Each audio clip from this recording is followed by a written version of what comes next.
Le journal Nadirat Biok-Pérégué.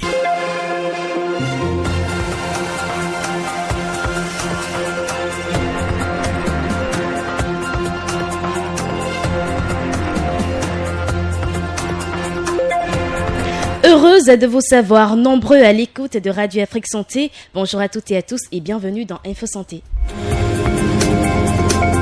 Hier, c'était la journée mondiale de la schizophrénie. Qu'est-ce que la schizophrénie ? Quelles sont ses causes et comment se manifeste-t-elle ? Élément de réponse avec Jean Godonou. Il est psychologue clinicien au Centre national hospitalier universitaire Hubert Kotokomaga.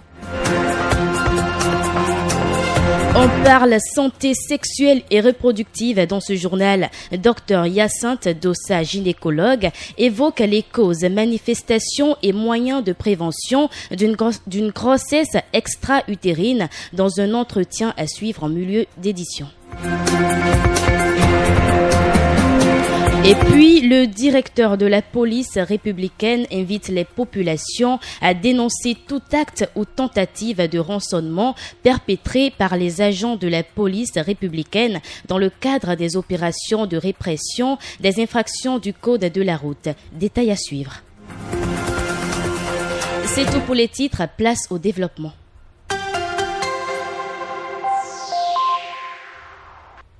Le 18 mars de chaque année est célébrée la journée mondiale de la schizophrénie, une pathologie psychiatrique chronique complexe qui se traduit par une perception perturbée de la réalité et qui entraîne de grandes conséquences sociales. Elle touche une personne sur 10 dans le monde chaque année. Cette journée a été instaurée afin de sensibiliser sur l'acceptation de ces personnes dans la société. Qu'est-ce que la schizophrénie ? Quelles sont ses causes et comment se manifeste-t-elle ?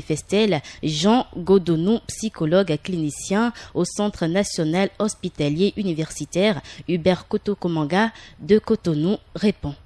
La schizophrénie est une maladie psychiatrique du cerveau qui affecte les fonctions telles que la pensée, les sentiments et les émotions, tout comme les perceptions et les comportements des personnes qui en souffrent. Certaines schizophrènes peuvent avoir des comportements parfaitement normaux pendant de longues durées. Le début de la maladie peut être progressif, faisant son apparition de façon insidieuse et graduelle, de telle sorte que les personnes qui en sont atteintes ainsi que leurs familles prennent beaucoup de temps pour s'en rendre compte. Les causes de la schizophrénie sont méconnues. Certains chercheurs mettent souvent en avant plusieurs causes, à savoir les causes génétiques. Il y a les causes environnementales liées aux conditions de vie d'enfance, une expérience traumatique dans la vie d'enfance. Si les causes cérébrales liées à l'anomalie de la structure du cerveau, il y a les causes également toxiques liées à la consommation cannabis, des substances toxiques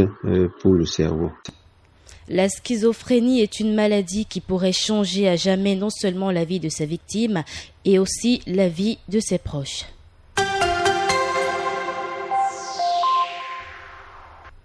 La grossesse extra-utérine est un type de grossesse pour lequel l'implantation de l'œuf fécondé se fait en dehors de l'utérus. On parle aussi de grossesse ectopique. Cette grossesse reste la première cause de mortalité liée à la grossesse dans les pays industrialisés. Le nombre de grossesses extra-utérines est de l'ordre de 2 sur 10 naissances environ. Dans cet entretien, Dr Hyacinthe Dossa, gynécologue, évoque les causes, manifestations et les moyens de prévention d'une grossesse extra-utérine. Il est interviewé par Yvonne Biao. Les causes, le plus souvent, les causes qu'on a remarquées, c'est les infections. Les infections chez les jeunes filles, les infections localisées au niveau des trompes, qu'on appelle salpingite. D'accord? Lorsque ces salpingites sont mal traités, ça délatéralise les trompes et normalement, lorsqu'il y a une grossesse, ça se fait au niveau des trompes et ça migre après vers la cavité utérine. Donc, lorsque les trompes sont abîmées, cette progression n'arrive pas à s'effectuer et la grossesse parfois se localise au niveau des trompes et ça devient une grossesse extra-utérine. Comment est-ce qu'une grossesse extra-utérine se manifeste?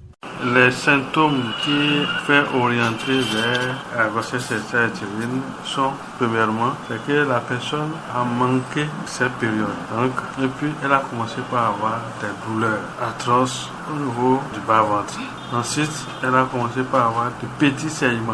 C'est la grossesse extra-utérine. Et là, ça pousse à aller consulter un spécialiste pour pouvoir éclairer le diagnostic.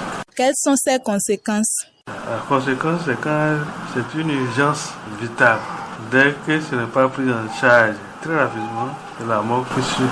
Parce que la grossesse est située sur un organe fragile, très vascularisé. Il y a beaucoup de sang. Donc lorsque ça commence à grossir, ça ne peut plus trouver de place. Ça s'éclate. Quand ça s'éclate, il faut vite faire pour aller arrêter ce serment. Sinon, la femme vide tout son sang dans le ventre et après tombe dans l'état de choc. Si on ne trouve pas de sang pour la transfuser, c'est la mort. Docteur Hyacinthe Dossa, je rappelle que vous êtes gynécologue. Alors dites-nous, comment peut-on prévenir une grossesse extra-utérine pour en éviter les risques? Éviter d'avoir partenaires sexuels multiples. Éviter d'utiliser des produits qu'on introduit dans le vagin parfois pour se protéger contre la grossesse. Il faut éviter l'utilisation abusive de ces produits parce qu'à la suite, ça entraîne une infection au niveau du col de l'utérus, la cervicite, qui après se propage dans la cavité utérine pour atteindre les trompes.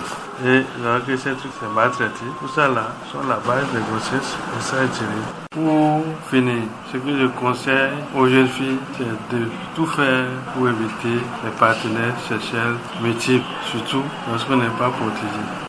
Docteur Hyacinthe Dossa, gynécologue au micro de Yvonne Biaou. Registre environnement juste après cette virgule.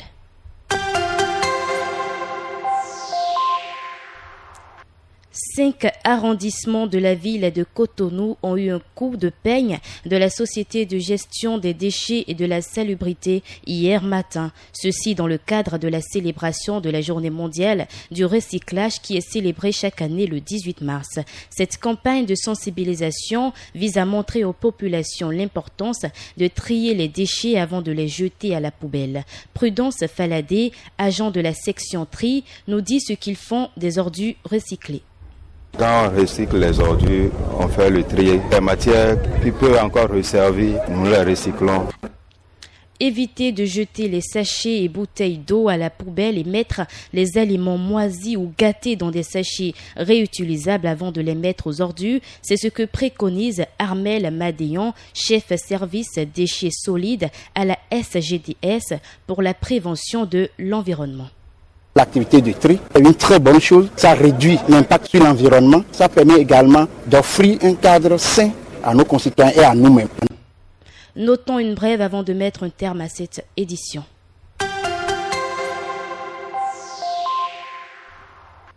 Le directeur de la police républicaine invite les populations à dénoncer tout acte ou tentative de rançonnement perpétré par les agents de la police républicaine dans le cadre des opérations de répression des infractions du code de la route.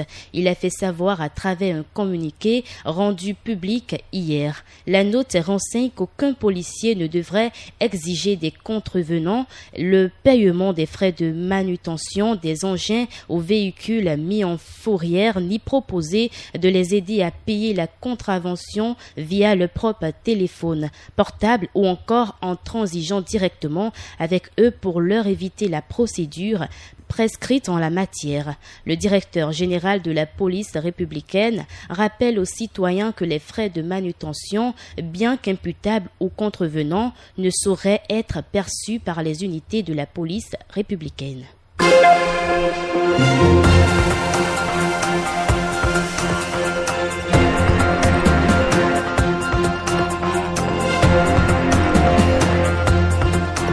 C'est ainsi que s'achève cette randonnée informative que nous vous remercions d'avoir suivi. Présentation Nadirat Biopérégué, collaboration technique Parfait Afodéou. Bonne journée à tous.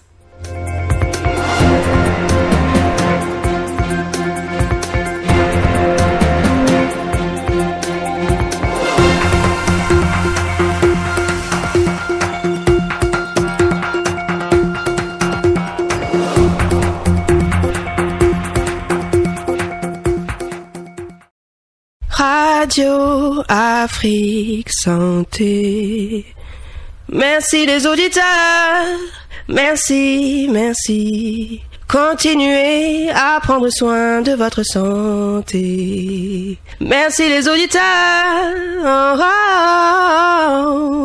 merci et faites attention à vous. Radio Afrique Santé. Votre santé, notre priorité. Annonceur. Annonceurs, mettez-vous en lumière. Profitez de nos tranches publicitaires pour toucher le max de public. Et oui, le max de public, on le touche pour vous, même à l'extérieur du Bénin. Alors qu'attendez-vous? Rejoignez-nous au siège de Radio Afrique Santé à Kassato. En venant de Cotonou, nous sommes dans la première van à gauche, après le carrefour du général Mathieu Kérékou. Ou contactez-nous au 57 00 00 62.